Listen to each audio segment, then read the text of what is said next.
Round 7's in the books. We have 20 rounds left, and we're getting to that exciting part of the season. Well, tough part for me. What are your thoughts on the bye period scoop overall? Do you like it?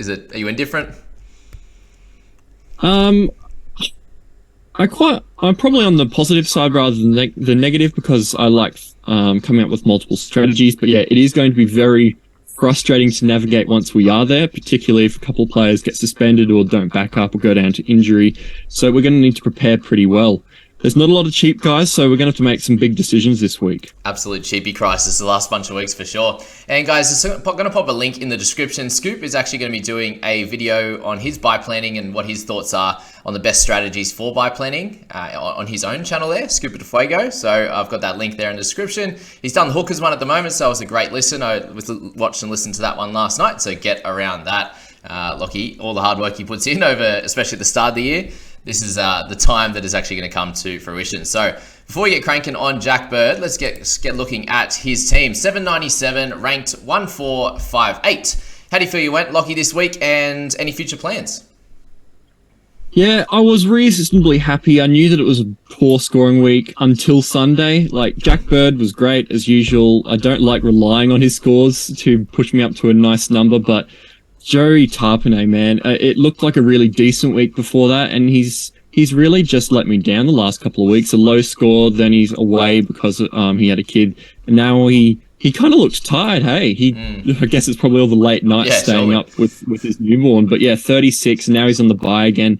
It's a tough choice whether you hold him now or sell him, really. I think I'm probably going to have to hold. I've got more players that I can deal with at the moment, but I mean, I could definitely see that you're relatively justified if you want to sell Tapine at this point for somebody else. Yeah, we'll get into him shortly. Let's just go Payne Haas versus Tapine. Shows how much more important sleep is compared to food. What do you reckon? Yeah, definitely. I mean, he's not eating until like probably an hour before his game, with the Broncos playing a lot of night games. It needs to get into his system, and he won't be playing 100%, but he's still smashing out 60s. Has he scored below 60 yet? He's been incredibly consistent. I don't think so. I think 60, so 61 or 62, yeah. Any sort of pain points in your team at the moment? Apart from taps. Warbrick before that update was really annoying. I think Couchman and Blore are really some of my sore points at the moment, because they're sort of stuck at an annoying price, and they both kind of look like they turn out to be duds. Two not so good picks in the last few weeks. I'm probably going to have to flip them unless they both turn it around pretty soon. Yeah, the Blore one's really frustrating. That whole Tigers bench, that whole Tigers team, and then what Brad Arce is doing with your bloody Eels, mate. It's frustrating us coaches, isn't it? Yeah, I think I'm probably going to have to hold Blore. The Tigers are not going to run out like that. How can you carry two outside backs on the bench? That's got to change, right? Yeah, surely. Playing Asu Kapoa, who's they're trying to get into the back row. He's been wing, centre, back row, mixture of everything. Crazy times. Jack Bird, I was a little bit frustrated I didn't pick him up, but it just kind of didn't work out with how things panned out last week. But dual position man, so he's going to be very helpful over the bye period as well, depending on if you need him as a centre in 1 week or you need to use him in the edge. Because we know in that round 13, a lot of the edge guys that we're carrying right now, they are going to be out in round 13. They play a lot of the other rounds, but not that one. So Birdie, someone who does play in 13, is he just a lock and a must-have for most people's sides, or can you go elsewhere in a few guys that we'll speak about next?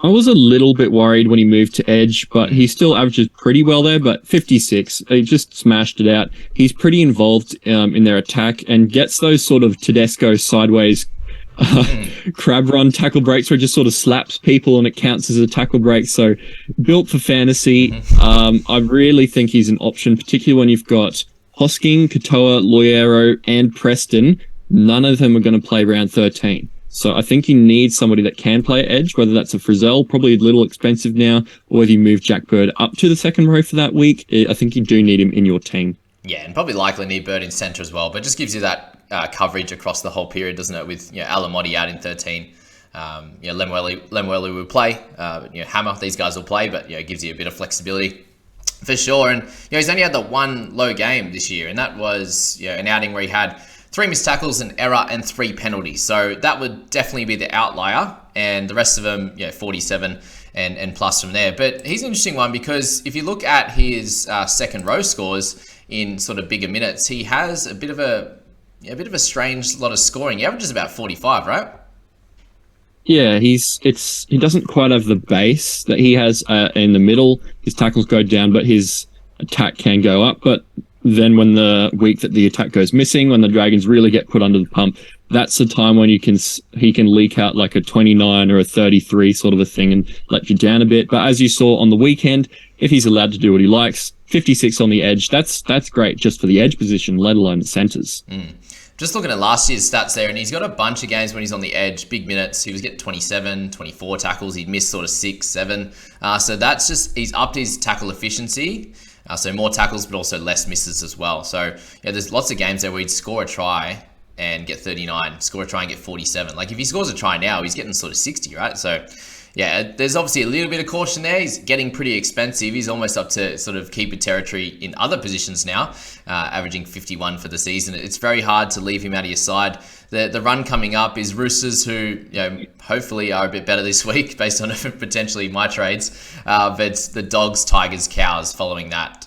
So really not too difficult across the board. So I think Bird can still get those tackle breaks, can still do a great job. Bird, just a clear buy. I think we're going to play a little buy, risky avoid, and then we'll do the hold and the sell today. I think we're going to play it as. That'll be a bit of fun. What's your initial reaction to Joey Manu? It's probably the one that has just genuinely stumped me. I don't know what to think. I'm trying to scramble and find comments made by Victor Radley and Cooper Cronk and all that about whether he's going to stay there, but like... Because the Roosters seem to be the sort of team that sort of will drop a guy for a week and they come back hungrier the next week. But like, I see all these comments going around that like Keary and Walker are too similar, and Walker's only 20, so I mean he might benefit from some time in reserve grade, and Manu might stay there for a good few weeks. And in that case, he'd be an absolute must-have. Yeah. But what if he doesn't? And there's so many ball hogs there with Suali'i there, and he's just not scoring well, and he's not a great player to have as origin cover for 13 and 19. There's so many positives and so many negatives at the same time that I just don't really know which way to go. Yeah, it's scary. I'm definitely looking at him coming into my side. The 2 games last year at 5'8", 67 and 103. So there's that. 73 is his game before that in 2021. He had a 33 in not the full 80 before that. And yeah, we know what he can score at fullback or 5'8". They're both pretty much the same. So 607k, a big break even in the early 50s, dual position. Obviously, he's going to be great for you from 14 through to 20, apart from 19. So yeah, if you can cover in round 13, I think it's probably worth the buy. He has centre and wing fullback dual. You can slot him across both. There's plenty of good things, but that Sammy Walker 1 week thing is the biggest thing that's stopping me. That worries me more than the round 13 buy. So I have him as a risky buy this week. Yes. And yeah, you can pick that as you will. He's 50k cheaper than like Bird, and it's like, well, who's scored better across their career, Bird or Manu? Yeah, Bird's been okay, but Manu's been just a gun for years. Yeah, and same with Tedesco. Like, we'll go to him now at 579k. When was the last time we've got him under 600k? It's a couple of years, right? He got close last year. I don't even remember. Hey, I think it must have been about 2020. He got 614 last year was his lowest, and then once he got to that point, he went 64, 81, 81, 48, 56, and 81 for his next bunch of games. So that's what I'm hoping for here across their next run of decent games. But 579, it's just ridiculous, right? Yeah, the only thing stopping you from buying Teddy this week is probably Manu in the spine. Manu does steal a bit of that attack and the scoring when he is there, but I mean, the games are soft, and if the Roosters go better, Teddy should go better anyway, so wheels up probably. Yeah, and the amount of trouble that Manu will create through the middle and Teddy coming back through there, so it could be a lot of line break try assists for Manu on the inside to Tedesco. That's kind of my hope anyway, if I bring in both of them. And still fairly low ownership, guys. A lot of people have been selling him, so to get him for that, yes, he has buys in. He's going to be out in 13, 16, 19, but Roosters, as you've said before, have that good buy schedule for Origin plays, right? So they only missed that 3 games, and then based on if he backs up or not. But, this is the time to get him if you want to.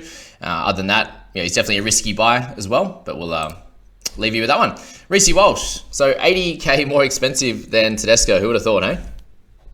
Oh, it's crazy. Hey, it kind of just makes you want to go Tedesco without even thinking. But he's been scoring well, and Tedesco hasn't hit one yet. So what do?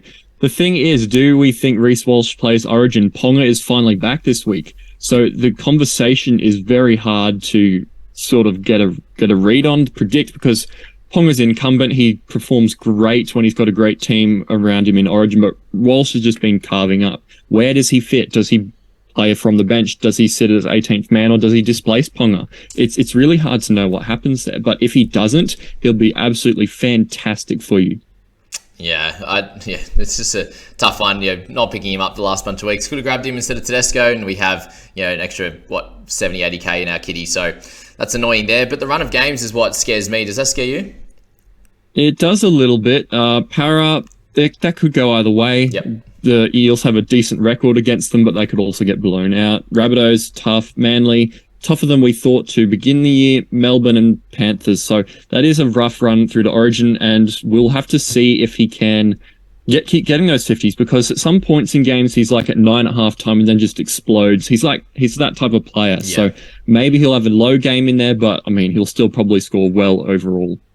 Yeah, so really, he's still a buy. But I agree with that. That 9 at halftime that he's done a few times now, it shows that you can nullify him at times. And if you do focus a bit of attention on him, then that's great. They do have so many weapons, and that's why he ends up getting loose. But those 2 try scoring efforts on the weekend, the try assist and the try, very, very soft from the defense. So if you can expect that to be a little bit less, happening a little bit less in these upcoming games, then maybe he averages like a 45. Like, I don't see him averaging lower than a 40, right? It's still solid, but unlikely he goes 60 over this period, right?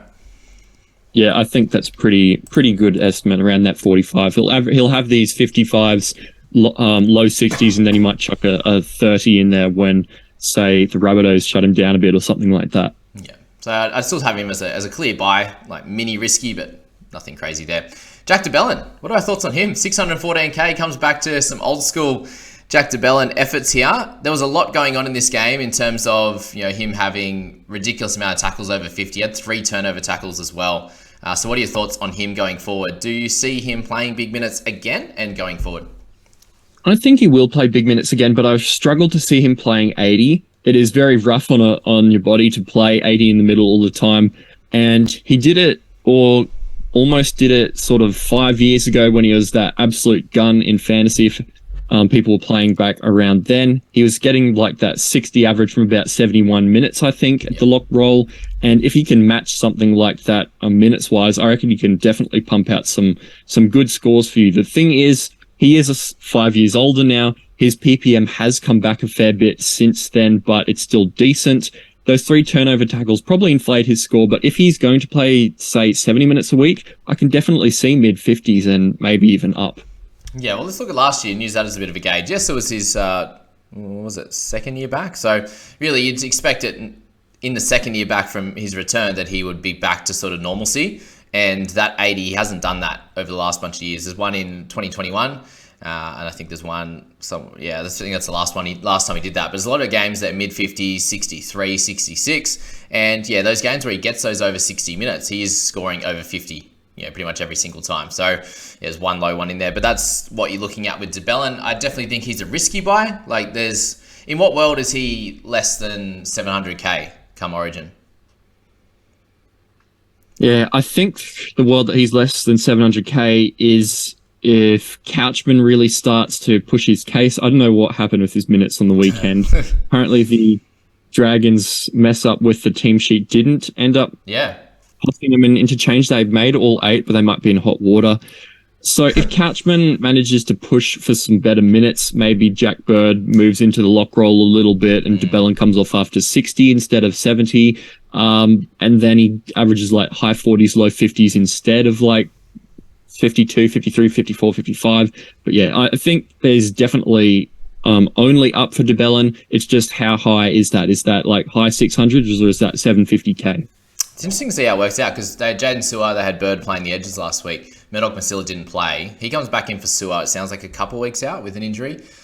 So you'd expect that in that game where both edges played the 80, because Ben hasn't been, that maybe he would have less minutes. So I don't know if that improves over the next, does that keep his minutes high over the next 2 weeks while Sua's out, and then when he comes back, they change things up? That's kind of the only risk with DeBelin. We know that if he gets the minutes, he's going to score. So if you think that, then that's cool. But really, at worst, I think you're going to keep him at this price, and he probably does make some money. He has a lower break even. You'd expect probably about a 50 average would be pretty safe there. Let's go to Cam Mciness. So still fairly cheap after his high break even, a good score last week, 573k. Does he come into any of your plans?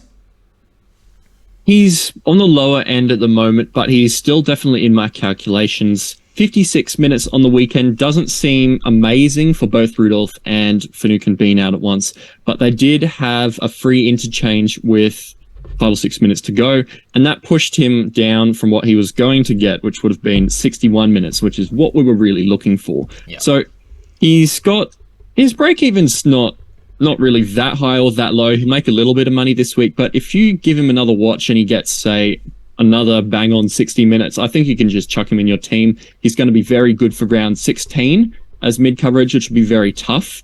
And otherwise, I think he's a little bit like DeBelin. I think he's going to score you around that 50 or maybe a little less than DeBelin, but he's also priced a little less than DeBelin. So it depends where he fits into your squad and what guys you need for round 13 and round 16. Yeah, for sure. And this was about the same time last year. You kind of kicked into gear. Round 8, you went 60, 56, 49, 56, 66, and 60. And that was all with Finucane out in that one. So, Rudolph was playing in that. So, there were minutes. There were big minutes, at least for one of them. So, I still think he's the bigger minute guy, right? He's that guy with the motor. They've got Hunt, Hamlin-Uele. Oregon Kafusi could eventually step into that role potentially, but I think they'll work him up to maybe some bigger minutes to cover Rudolph, would you think? Would he be the man? Or Finucane? Yeah, I was surprised to see how many minutes both, I think it was him and Hamlin-Uele both played over 40 minutes, which I was a little surprised about. But I mean, Rudolph out long-term, you need a long-term strategy to cover that. I don't know whether that long-term strategy is going to be to give Mciness 55 to 60 minutes at lock, and then even from the bench, and Finucane moves into the prop rotation and they keep playing them for 30, or whether they increase the minutes of the other bench forwards. We'll have to see how it plays out, but it's definitely going to help Mciness more than it's going to hurt him. And yeah, he's going to go up. But again, like DeBelin, the question is how many minutes exactly does he get, particularly when Finucane returns? Yeah, you got 2 more weeks, right? So yeah, I suppose it's an awesome short-term play and then potentially some long-term help as well. All right, the big topic of the week, someone that people want me to speak about, Eli Katoa, 629k. Give us your thoughts on him. I think you have to hold. Now, there's a couple of games where he's been held down and a little bit quiet. We had round 1, 39, round 5, 35, round 7, 33. But all the other scores are pretty much elite keeper edge scores. And he hasn't even scored a try yet, and he's averaging 49. Before this week, we were talking up as a season-long keeper. Now everybody's talking about selling him because there's all these other options, and oh no, he lost 5k this week. I think he's fine. I think you sell Loiero over him. But the problem is, Loiero cranked out a 53 and kept his price moving for a little bit longer. I think you probably hold both until round 9 now and make a decision. If Eli Katoa drops another 30, maybe you sell him in round 9, but I really don't like selling him this week, particularly after he's been scoring so well. Yeah, so is your theory just to wait till round 9? If you have Warbrick still and Grant and the 4 of them, what would you be doing across round 9? I reckon there's a good chance I'd be selling 2 of them, and probably one of my other edges might be Preston or something like that. Yep. Or maybe Alamoti if he doesn't fire again this week. The Dogs backline, I'm a bit worried about it. Hey, I don't think it'll be great for Alamoti, but we'll have to see how it goes. And that week may be the week to bring in your Mciness, your DeBelin, your Robson, or your Cheese potentially if you need that round 9 hooker cover, something like that. I think that's going to be the week to make the big moves, because those 500-600k edge guys are all going to be potentially ones that you can sell or move on at that time. Yeah, that's just the thing to look at. I spoke about in the previous video was just those edges, and are any of them potentially holds for the long term? Are they going to be keepers across the season? And yes, probably Katoa is the only one that could probably be a keeper, right? Yeah, the one that's Preston seems decently close, but I would like him to play 80 minutes instead of 70 and then 67 minutes. Any thoughts on that?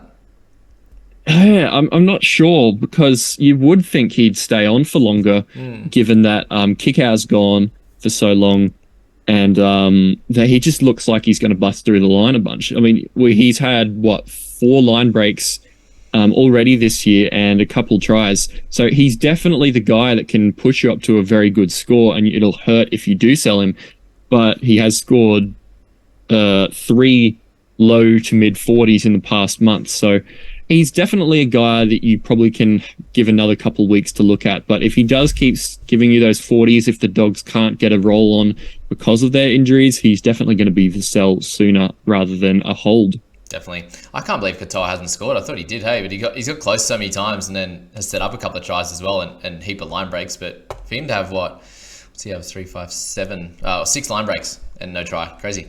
There you go. All right, let's go to Crossland. 403k, had a cracking week.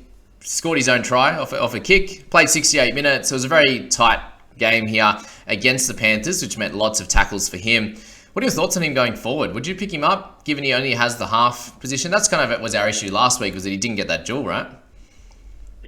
Yeah, that was something I covered a little bit in depth in that hooker planning video I did. Him not getting the duel really changes a lot of strategies and limits what you can do, because he could have been that cheapie guy that you cover for hooker in round 13, but now he won't. So I think he's still a good option. He'll be great half cover for round 16, round 13 potentially, especially with no Adam Dewey now in round 16. I just really would like to know.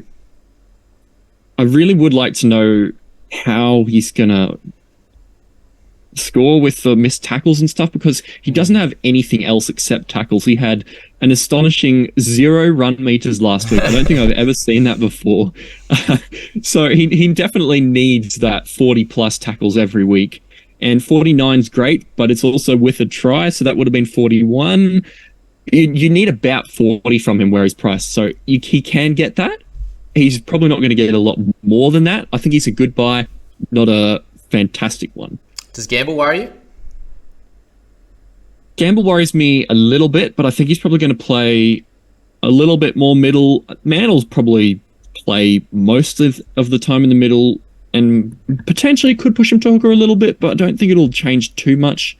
I think when Adam Elliott comes back, that will hurt him a bit more. I did hear some news from Barry Toohey that they're trying to get him back for the Eels game, but it'll most likely be after the Knights bye, which would be Elliott back in round 11. So Crossland probably all right, definitely in the short term, potentially for longer term, but he's not going to set the world on fire. He'll make you money though. Yeah, and 2 buys in the next 6 weeks, right? 10 and 14. So you play 13, but that is a little bit frustrating as well if you are picking up a Knights player now, especially if you have Miller and maybe one other for sure. That's Crossland. Let's go to host. Big topic this week. Someone I'm actually looking at, to be honest, and very, very strange here that we are having to look at someone like host, but him and CheeKam are the 2 guys we'll speak about. A break even very, very low at 5 there. 377k, averages mid to high 30s when he gets that starting edge position for decent minutes. Do you reckon he plays 80, or does CheeKam play 80? I think I'd have to go back and look at CheeKam's minutes, because host I don't think's been a traditional consistent 80-minute player, mostly like a 65, 70-minute player. Going back early this season, CheeKam looks like he played 80, 77, and then 75 starting at prop, but I'd still probably reckon he played it in the edge. So I think CheeKam's going to play close to 80, and host will get that sort of 65, 70 minutes. Maybe he'll play 80 some weeks. But yeah, I think it just makes him safer. I think it just keeps his role safe. Arrow probably stays in the middle for now. And if he does, it'll be CheeKam that he knocks out rather than host.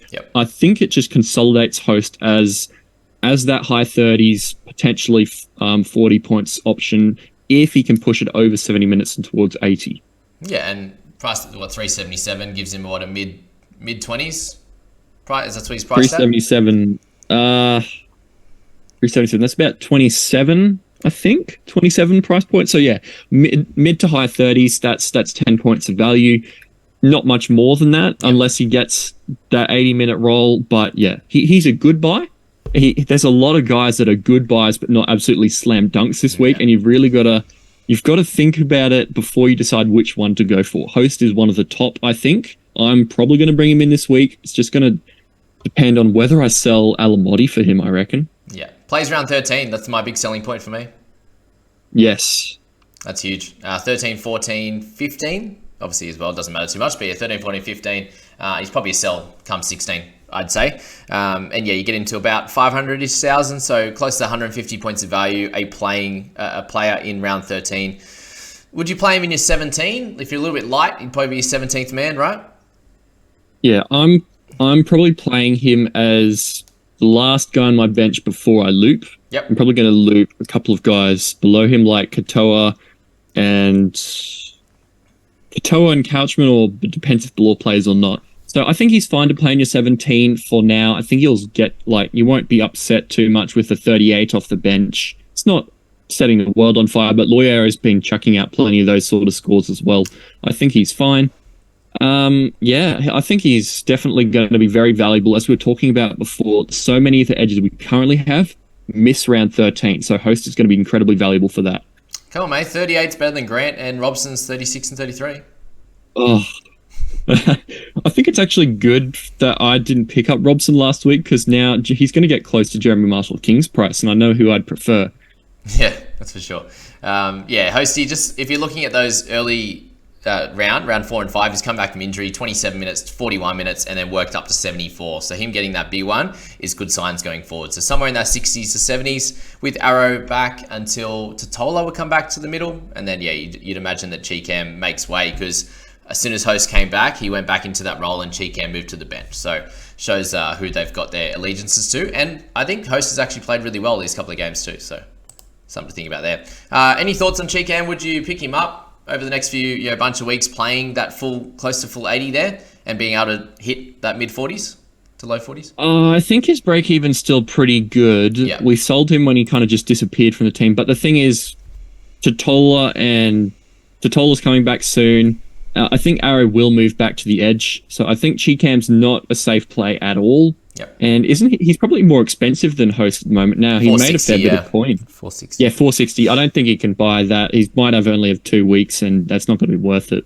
Joe Tapine, the next man on the list, and 737k. He's dropped a little bit, about 50 overall. A little bit of a frustrating one. He was still scoring pretty well, right? But the last 2 games, and obviously missing one in there as well, that makes it really hurt. 47, missed game, 36, bye. Ugh. So sorry for Tarps owners. I have him in SC. He's actually been scoring okay. I think he gets the 2 points for every 8 meters, so kind of saving him up into the 55, 60. But for fantasy, averaging 52, it looks okay. What do you do with him?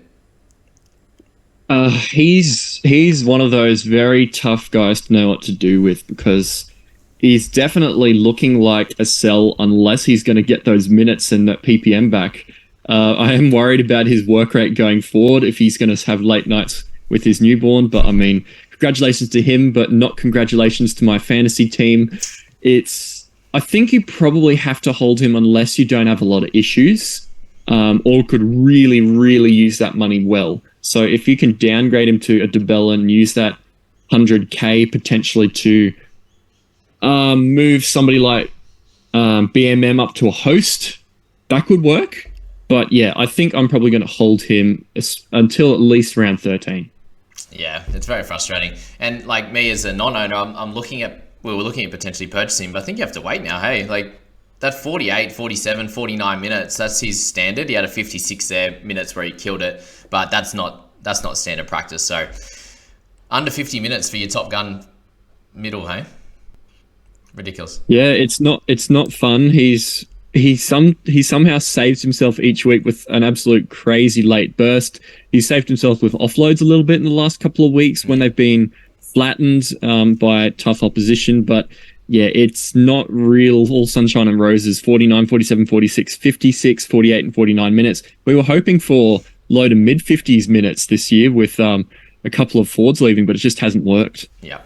All right, let's talk about the Brad Arthur situation. Do you think that they play the same team as they did in the game last week with Cartwright going to bench and Hopgood going to 13?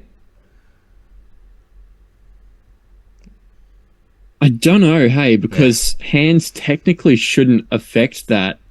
And if anything, Hodgson back and hands on the bench would mean bigger minutes for the middles because there's one less spot for them. So you'd have to think that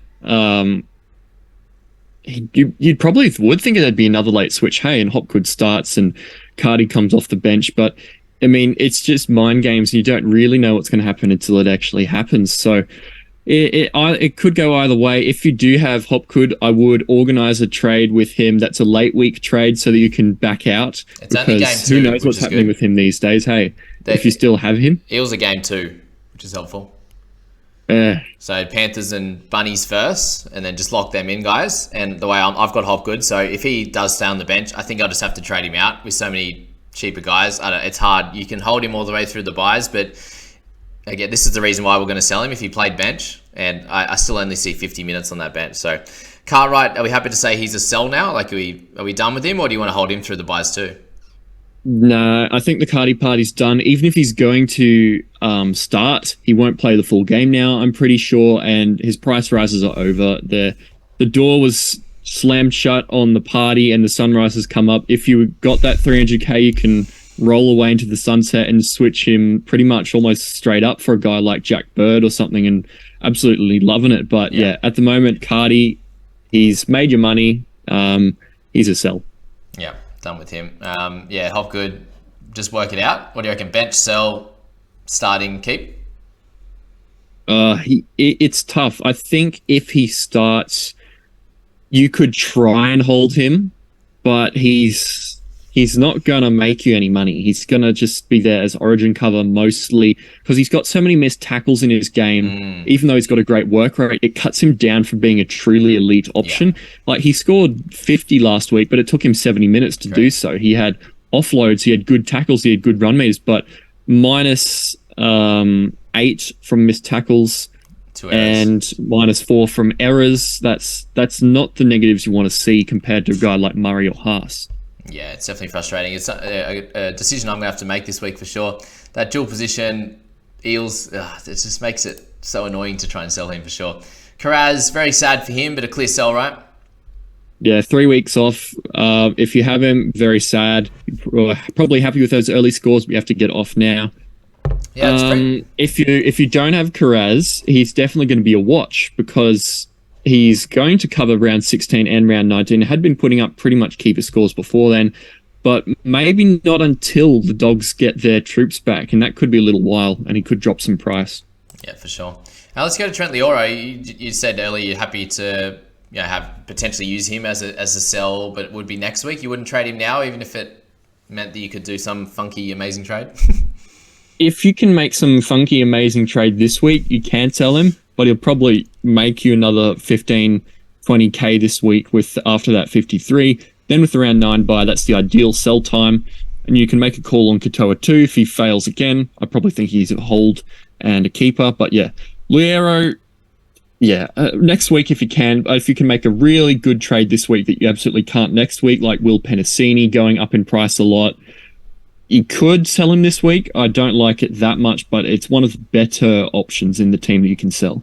Yeah, one low score. The last 4 have been 56, 43, 42, 53. So it's very nice. But yeah, as you said, he's not that clear-cut keeper. He doesn't have the attacking stats to do so.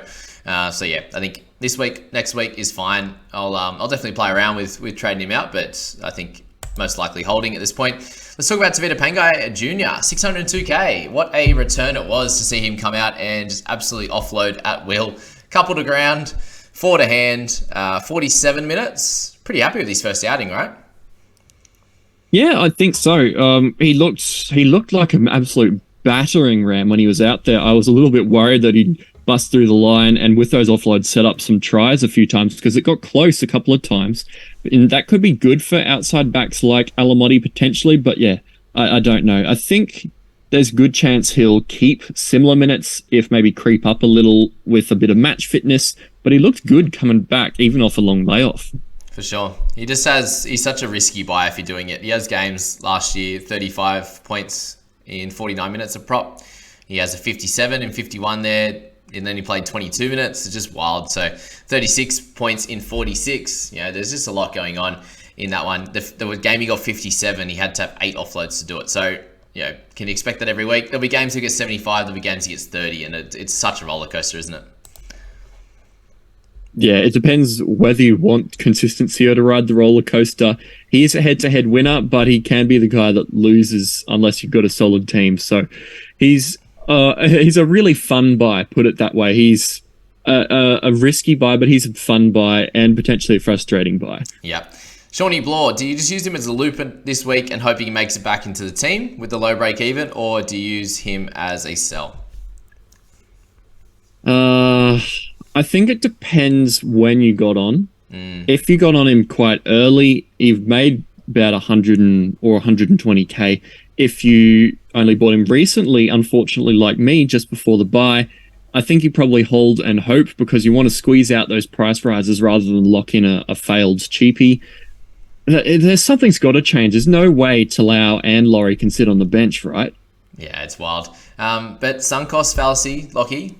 You gotta base every decision on going forward, not the past. We all make mistakes, mate. You gonna admit it or not? Some mistakes like Tapine I'm going to hold until they bite me really bad. Some I probably will sell. Blore was one I really want to sell to somebody like maybe Crossland or potentially Jacob Host. But yeah, I can't do that until I find somebody that plays late enough in the week that I can make the switch if he doesn't play. I think he's worth holding as a looper. So that's fine. Yeah. Any news on Bula from the Tigers? How do you think this plays out? Is he just way too much of a risk to even bring in because of Laurie being there? Like he's going to get game time. He's going to play on the interchange. Does that mean he's close to coming back to fullback? There's so many questions, and it's the Tigers, right? Ugh.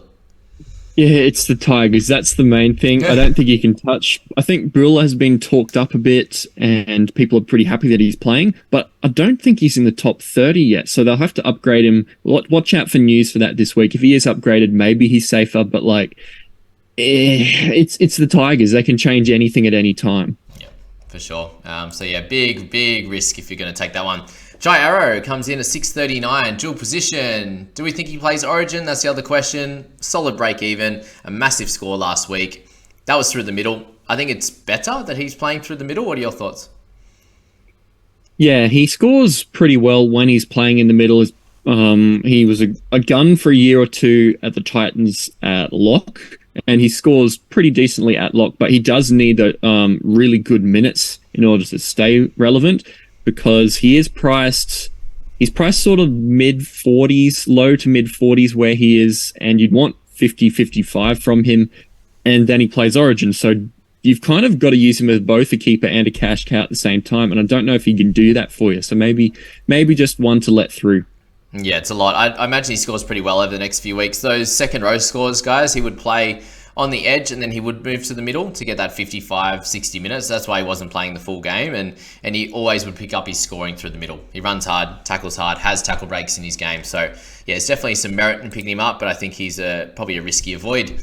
Jake Granville, what's the situation here? I can't believe you played 67 minutes last week for the Cows. We lose another forward, unfortunately, in Taumalolo. I think it helps our next guy, Cotter. Does it help Granville with this bench? I'm not exactly sure. You look at some of his minutes there, even if he does get 40 minutes, that game there he got 10 in 40 minutes is just absolutely ridiculous. And then he has 26 in 49 minutes the game before. So do you expect good minutes, and do you think he's worthy as a cash cow? I think if he had been named starting prop, I would have looked at him a second time. But even then, it's really tough. He's like the Joe Stimson of the middles. You think he's cheap. You think this guy's playing heaps of minutes. Surely he's going to be worth something. And then he just spits out dreadful scores. Yeah. So I think the fact that Hess has moved back to prop instead of starting Granville there probably means he's only going to play 40, 50 minutes maximum, and you can't buy him at that work rate. It's just dreadful for a middle forward. He's probably not going to take any minutes off Robson anymore. He's in the twilight of his career. He will play in the middle, but I don't really like it. Yeah, he obviously becomes a number in round 13, but only in the hooking position. So you could have him as like cover for Grant. But really, if you have Robson already, like myself. I was looking at it, I was like, oh, it'd be like a buy now, sell in like 5 to 6 weeks when the buys come around. And hopefully you've made like 100k or so, and that would mean that he has to average to 30. So can he do that? Maybe, but it's a maybe, right? Let's move to Cotter now. 672k. He will play Origin, so that's the big caveat here. But is this the time he plays 80 minutes and scores bonkers? I think this is the better version of what we're talking about with Jai Arrow. He does cost a little bit more, but he has come down in price a fraction. But he's going to benefit a lot moving forward towards the Origin period. You have to buy him now as probably a very high-scoring cash cow type, because the cows' schedule for the Origin guns is not great. They have a buy when it's not one of the minor or major buy rounds, so he's going to miss Origin Plus that week. I think you have to sell him, and if you're going to buy him, you really want 60 from him, probably. Yeah, for sure. You're buying on that case of getting 60, getting him up close to 100k in 5 weeks, and then selling him and really making a dent on catching up to people with his great scores like that. Definitely a risk, but something that you could take. I'm happy to avoid as well. Let's go to Alamoti. You mentioned him as getting closer to a sell. I think he's going to be pretty important across the buy period. He misses 17 and 13. Not great, obviously, but only that one big buy in 13. And most of us are trying to get Lemuelu, Bird. You can kind of cover that center position in that 13, and then he plays the other two big ones. What are your thoughts? Yeah, I want to hold him for that exact reason. He'll be very, very valuable in round 16 and round 19 when some of these dual position centers like Bird and Lemuelu, you might need them to be moved into other positions. Like in round 13, none of the edges that we currently own are going to play there. So you might have to use Bird's second row dual. And around 19 similarly. So he's probably going to be a vital cog to that as long as he can stay relevant for that long. And I'm just very worried for this Bulldogs backline and the team in general of how many injuries that they're getting as to whether he can score well. He's going to be the main decision maker in my whole squad this week. He's going to be the pathway to host potentially, because I don't really know who else I could sell other than maybe Loiero or Lemuelu, and I don't want to sell them. I think TPJ's offloads are going to help the backline rather than hinder them, but it's tough to know what to do because I feel like he might be done, but he's also a kind of guy that you just leave in there and forget about him until he bleeds up to about 500k. So I really don't know. I think it's personal choice for this one. If you don't know, probably hold. If you are convicted strongly about it, sell him. Yeah, well, he probably should have scored that try as well. They had that bit of an awkward obstruction, which would have him over 50, so almost a double. He hadn't scored a try all year, only has 4 try assists. So you look at this game, that's going to be tough. Like, probably try not to play him this week if you are going to hold. That would be my plan. And then you've got Dragons, Canberra, Warriors, Titans before their bye. So it's not all doom and gloom for Alamoti. He is like an okay price if you are looking to use him for cash generation, drop him down to a cheaper guy and go upwards. I understand that, but I think he's probably a hold for me. Carrigan, would you sell him? Yeah, I think Carrigan is a definite sell now. You're going to have to sell him in Origin anyway, and I think you cut the price losses now. It's very strange because he's still playing good minutes, but he's just not getting involved. Like early in the year, it seemed like he was in every second tackle. He was running like a machine. He was doing everything, but now that work rate has dropped a little bit and the offloads have disappeared. So I think 42 and 63 minutes is not what you want from a potential keeper forward. I think you look to move him on for one of those other guys this week. Yeah, really strange. We're so keen on him, and now he's gone. Hosking, would you still look to buy him at 704k, or do you think that he's going to be averaging 50 to 55, like what I think he'll do? I think you don't buy him now until round 14 if you don't have, because he is going to be very annoying to cover for if you don't have him. And most likely you already own Trent Loiero, Eli Katoa, Jacob Preston, guys like those. I think you don't go for it now that he's 700k because he is priced at about 50. Yep. So he can get you those gun scores, particularly when he gets a couple of attacking stats. But I think you wait now, given that his price has already pushed him out of the consideration as a moneymaker. You're buying him as a keeper, and therefore you use the same strategy you'd use for any other keeper. Yep, averaging 56 apart from the 94, so something to think about. Penisini, yeah, very upset that I didn't pick him up over Brown in the end, but it is what it is. 639k. Is he still got a little bit to make, or do you think he can, be a mid to high 40s type of scorer going forward who covers some good buys? I had a bit of a look last night at the top center options and why they were scoring well and why I was so keen on Penisini. And the reason was that Penisini has greatly upped his base this year, actually. He's still doing a lot of tackling, and I thought that might just be due to his tough draw, but the last 2 weeks as well, he's still made about 20 tackles. Yeah. And overall, he's got a base, like run meters plus his tackles, of 34. And for a center, that's really good. He's the second highest pure center behind Gagai. And then obviously guys like Jack Bird in the forwards are ahead of him. So I very, very much like his chances as moving into that keeper bracket this year, especially with Moses still continuing to go right, even with Sean Lane back. I think he's going to be a keeper this year, and he's going to be incredibly valuable through that origin period with his buys. Problem is now he is tip-top expensive. He's more expensive than Manu, and that could be a tough decision you have to make this week. He's almost at Bird's price as well. Definitely, and they both missed 2 over that origin period as well. But different games, but still 2 games nonetheless. Mitch Moses, still look to him as a buy? I think he's probably a good buy, actually. Yeah. He surprised me by staying consistent during that tough run to start the year, but he's had to do a lot with no Reed Marnie. What's he averaging? He's averaging just north of 60, yeah. And that's really elite territory. And now that they're going into this a little bit softer run, potentially after the Broncos, it's going to be a bit softer. And then the easier origin run with really good coverage. If you don't have Sean Johnson, I really like Mitchell Moses. Yeah, I agree with that. Lock him in if you want to buy him for sure. Matterson, would you still look to buy him at 792, potentially moving back to the middle? I do really like him on that edge, though. He's got a nice offload. That try assist to Penisini was delightful, that's for sure. I didn't like watching it because I was trying to pick up Penisini, and it gave Matterson plenty of points as well. I don't own him, but good for the people squad, right? Yeah, definitely. I'm actually worried about Matterson now because Kolomatangi's out for 6 to 8 weeks. That probably makes him miss Origin now. And Liam Martin just...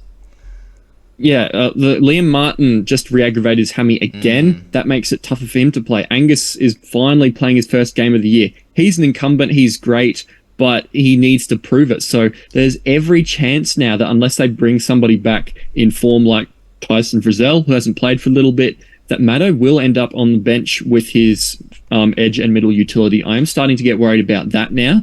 If you don't, it's still not a huge chance, but it is a notable one. If you don't think it, definitely pick up now. He's doing amazing things. If you do think he might wait until round 13 because his price isn't going to move. His price isn't going to move that far.